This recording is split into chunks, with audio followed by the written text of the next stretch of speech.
I just remember sitting like this. I looked, and Kleankut was like this cutting. He did like this. He said, yeah.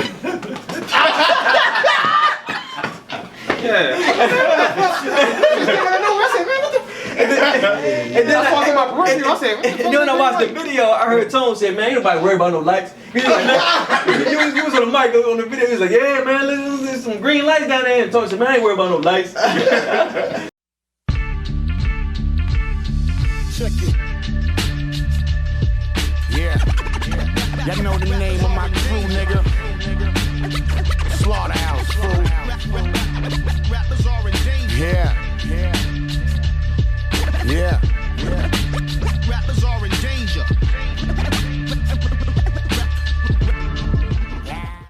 Alright, Gorilla Man. What's up, man? Marty.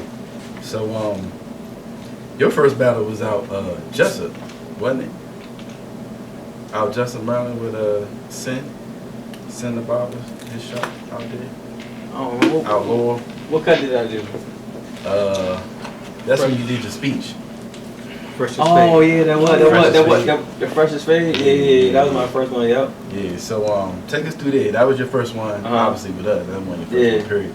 So just take us back. You know, you knew about us. You came to a couple battles. I want to say beforehand. Yeah. You decided you want to jump in there and see what's what. So take us through that moment. Through that moment, that's my brother. Rest in peace. He gone now. That was my model. Oh, so he covered for me when I leave out of town and stuff like that. He was my model when I needed it.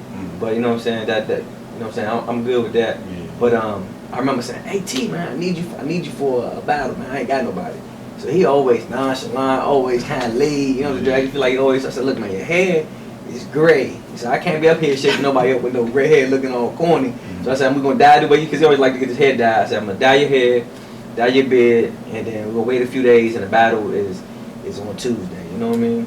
So we went out there. And I was like, "You do what you're supposed to do." He's like, "What you mean?" I was like, "Man, you shampoo your hair, you been taking care of it this week?" And I was like, "Dang, man, I think I'm gonna lose this jump." I'm like, "My man ain't do what he's supposed to do." You know how you do when you get to a battle. I'm like, "Man, how you think my man hair look?" He's like, "Yeah, all right, he gonna be good. He gonna be good." So I'm like, "I'm gonna lose." I was like, I'm about to lose. I was like, my biggest thing is prep. And so for my model to be ready, so we went up there. They said, "Your marker said go." We started cutting. The one thing I do remember.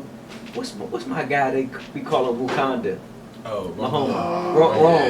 Yeah. So while we cutting, I'm cutting, and I had did I already did the fastest fade, I think.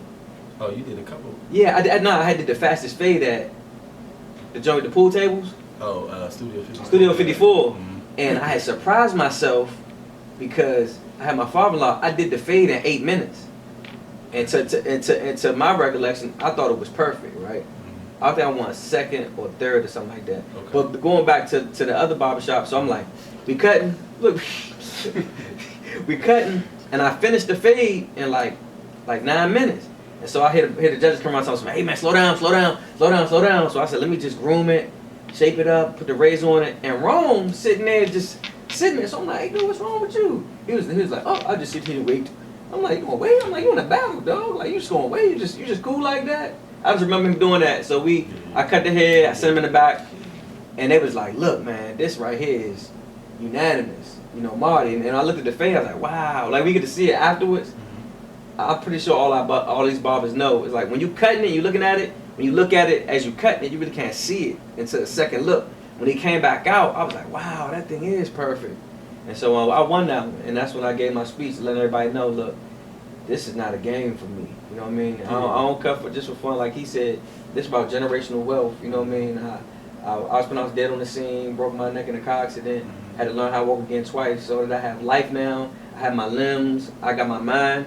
I'm not taking this for granted. So I was letting people know, look, it's not a game. Right.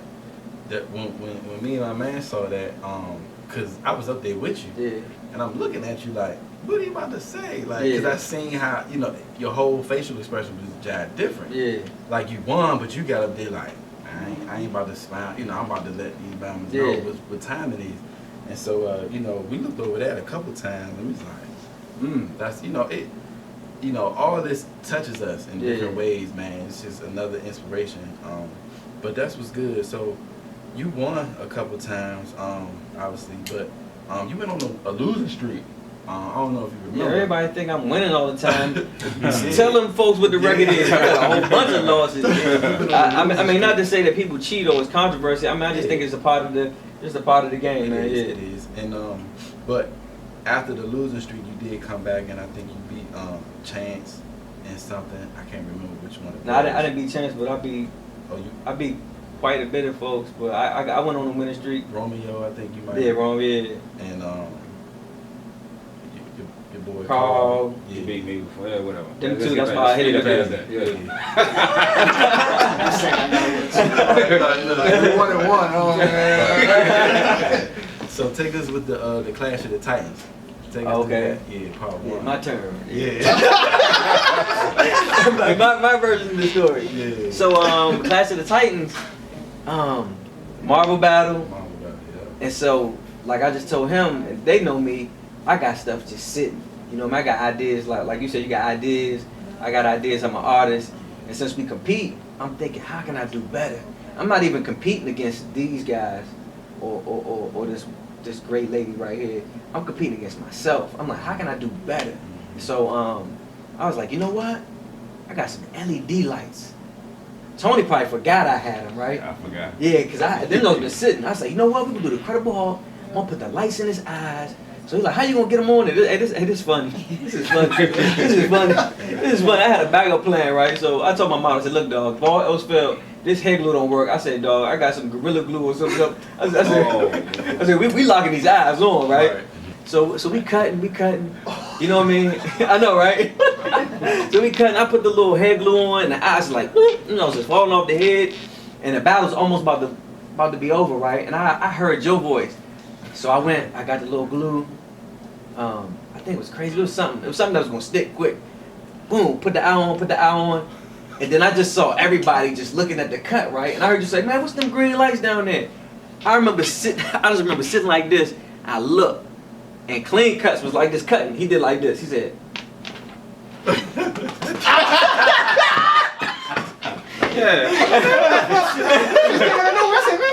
And then when I watched the video, I heard Tone say, man, ain't nobody worried about no lights. He was like, man, he was on the mic on the video. He was like, yeah, man, there's some green lights down there. And Tone said, man, I ain't worried about no lights. And then they took us to the back, man. We put the little glitter in there.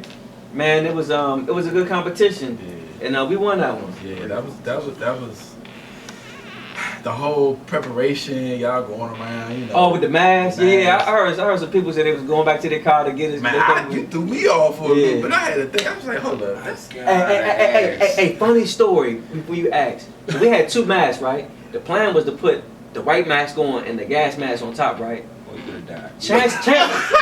No, listen. Chance was outside, right? Because it was cold. We was about to walk in. He was like, yeah, announce y'all name. Y'all going. Chance was like, Marty, I can't see. He was like, I can't see. He's like, I can't see. He's like, help me. He's like, smoking up. He's like, I can't see. I was like, hold up. I was like, yo, white. I was like, blow cold air or something. Do something. I was like, you gotta wear the mask. You know, Chance is sweat like a motherfucker. Yeah. So what you about to say? You know what I'm saying? So, the glue, right? The glue. Yeah. What was the outcome after that? How did that come off? Nah, my man told me they just fell out. They fell out. Oh, okay, that's good. He said they fell out. What was funny was when at the end of a battle, he dropped us off, because we took his car and left my car at the house. When he drove down to the end of the corner and made a right at the stop sign, all you saw was green lights going down the hill, and his whole car was lit up green. That's sweet. That's good. That is hilarious, That man. might have been the best battle, yo. That shit was like That that. shit was all y'all came What's the out. second one, though? And I got so creative. I had music, like you talking about music, so I played in bands. I'm a musician, the whole nine. I had a song made just for us. So when we came out to the music, the theme music, you know what I mean? Like, yeah. That jump you told me? That one was tight. So let's switch gears with last week. I think the Philly battle. Yeah, with Stylist and Barber trade show, yeah. And you went out there with Chance. So how did that go? And before you even answer that, I know in other states or whatever in the tag team, I think you and Tone hooked up a couple times, and you know, y'all wasn't, successful with it. I mean, y'all probably had a good battle, but y'all came out on top with this one in Philly. Yeah. Go through that, bro. So we went out like a normal competition, and they asked for a tag team name. They called us out, and we actually were first. So we set up because we normally try to pick a spot with good light. So he's like, pick a spot, Mike, wherever you want to go. So I just saw like a little corner. I was like, let's just get this spot right here. I wasn't even looking at the light. And they did the typical ready, said, go. And I went to work, and like you said, like before a battle, I mean, I'm gonna have classes on this too, but I'm going over what I'm supposed to be doing at home. So when I get to the battle, I already know what I'm doing. So I'm going putting the design in and chance like, look, Marty, it's only 5 minutes and you done your side already. So my goal was to go to the front, shape them up. So all we had to worry about was cleanup work, clean up. So we putting the design in and we going to work. And just like you do at a battle, you hearing outside stories. They saying, oh, you dropped the razor. They saying you can't use this. You hearing all the yays and nays. And we at the end of the battle, we waiting for our name to be called. We didn't even think our name was gonna be called because there's so many controversial things that go on. And they called our name, and it was like a big relief, like to finally like get a state battle, a state competition, an actual big battle that everybody from the states come to. And we got on stage, took the pictures, and I'm pretty sure y'all can attest to this. On stage, when you receive it, it's like okay, I won. But when you finish, it's like that rejoice part. And even my son was so happy to put the belt on and all of that. So we got the belts from Philly. Yeah, that's what's up. Yeah. That's good. So last year, your boy Dice won the People's Choice, and you came real close to winning. Yeah. You got this year coming up, So the People's Choice, we try to obviously give the people a chance to give out their favorite barber or whatever.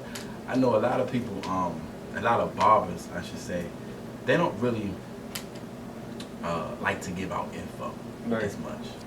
Everybody here knows that you do, and I'm sure everybody does here, but you do it a little differently, even just on the mic, out in the open. People kind of know that they can come to you, just like Clean said with the details and stuff like that, and then he turn around and beat you with your own detail. Like, it's great because it shows what type of barber and character you got. Do you feel like this year could be a little different just from last year with the People's Choice, or you just kind of like it really don't matter to you? Like right now, I'm kind of laid back on it because I know it's about people voting. Yeah. But we all know who we are as barbers. Of course. What would be cool when I heard you talking? What would be cool is if other barbers voted for other barbers who they thought. Yeah, well, other barbers are in it too. I got it. It's everybody, not just. But whoever gets it, they get it. But that's about it with that. You know what I mean? I hope that everybody will probably choose me. We all want to win. But I had my accolades, so I'm satisfied with any outcome. The classes you do, you want to switch up and kind of do something different. So tell us about that. What was the champion? The ultimate goal of that class I achieved, and which was to feel like a champion when you complete something, and to feel the way I feel when I win.